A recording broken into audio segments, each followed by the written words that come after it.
خود سرکار دو عالم صلی اللہ علیہ وسلم کے پاس ایک شخص آیا اور آ کے کیا کہتا ہے کہ اے اللہ کے رسول، میں ایمان لانے کو تیار ہوں لیکن ایک شرط ہے۔ کیا شرط ہے؟ کہا کہ اس لیے کہ میں زمانہ جاہلیت سے زنا کا عادی ہوں، زنا کی عادت مجھ سے نہیں چھوٹتی، اس کے بارے میں آپ مجھے چھوٹ دے دیں اور باقی میں ایمان لانے کو تیار ہوں۔ اب جب یہ بات سنی تو صحابہ کرام نے اس کو دیکھا، کیسے بے ادب استاد، یہ کیا بات کر رہا ہے، زنا کی اجازت مانگ رہا ہے۔ سب نے اس کو گھورا غصے سے۔ تو حضرت صلی اللہ علیہ وسلم نے فرمایا، اب دیکھو، اب نبی صرف عالم نہیں ہے، حکیم بھی ہیں۔ آپ فرما رہے اچھا تو مجھے بتا کہ تو جس عورت کے ساتھ ایسا ایسا کرے گا، زنا جو کرے گا، اگر وہی زنا اگر تیری کسی بہن کے ساتھ کوئی کرے تو راضی ہوگا؟ کہا کہ میں اس کی گردن اڑا دوں گا۔ کہا ماں کے ساتھ کرے، کہا کہ میں اس کو قتل کر دوں گا۔ تمہاری پھوپھی کے ساتھ کرے، کہا کہ میں اس کو زندہ نہیں چھوڑوں گا۔ خوب جذباتی ہو رہا ہے۔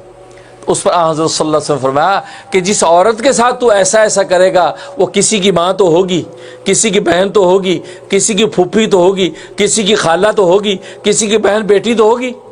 تو کیا وہ شخص اس بات پہ راضی ہوگا کہ تو ایسا ایسا کر؟ اگر اس کو خبر ہوگی تو کیا وہ تجھے زندہ چھوڑے گا؟ خاموش ہو گیا۔ کہا یا رسول اللہ، بات سمجھ میں آ گئی۔ تو گویا کہ ایک پہلو سے وہ دیکھ رہا ہے، دوسرا پہلو علم نے کھولا، حکمت سے نبی نے کھولا کہ تو بس یہ اپنی حوث پوری کر رہا ہے، لیکن یہ دیکھ نہیں رہا کہ کس رشتے کو پامال کر رہا ہے۔ وہی رشتہ اگر تیرا کوئی پامال کرے تو اپنے آپ پہ سے باہر ہو رہا ہے، اگر تو کسی کا پامال کرتے تو سمجھتے کہ جائز ہے میرے لیے۔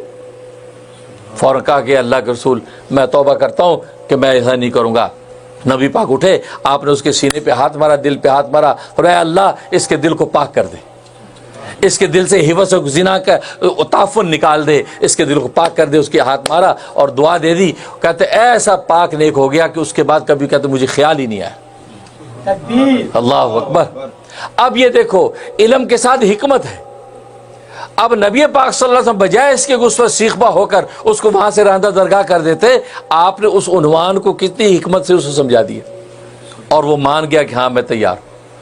یہ ہے تو عالم حکیم نہ ہو، اسے تو قرآن کریم میں اللہ تبارک و تعالیٰ نے فرمایا وَمَن يُؤْتَ الْحِكْمَةَ فَقَدْ أُوتِيَ خَيْرًا كَثِيرًا، کہ جس کو اللہ تبارک و تعالیٰ حکمت عطا کر دیں، فرمایا اس کو خیر کثیر عطا کر دی گئی۔ یہ خیر کثیر حکمت ایسی چیز ہے۔ بڑے بے شمار واقعات اولیاء کاملین کے موجود کہ حکمت کے ساتھ انہوں نے کس طریقے سے یہ سارے کے سارے مراحل طے کیے، کیسے تربیت کی امت کی، کس طریقے سے لوگوں نے منازل طے کی حکمت کے ساتھ۔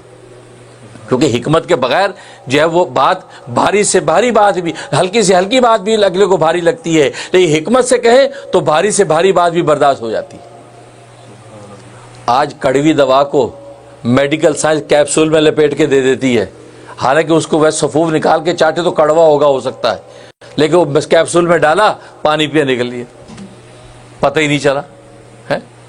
تو معلوم ہے کہ دیکھو یہ اندر کڑوی دوا کو کیپسول میں لپیٹ دیا۔ اب کیپسول کے خول میں اگر نہ ہوتی وہ دوائی تو آپ کو کھانا مشکل۔ تو بالکل اسی طریقے سے بس اوقات علم کی بات بڑی کڑوی ہوتی ہے، مسئلہ بڑا ٹھیٹ ہوتا ہے، جلدی سے ہضم نہیں ہوگا، اس کو حکمت کے کیپسول میں لپیٹ کے دو گے تو سامنے والا آسانی سے لے لے گا اور اس کا کام بن جائے گا۔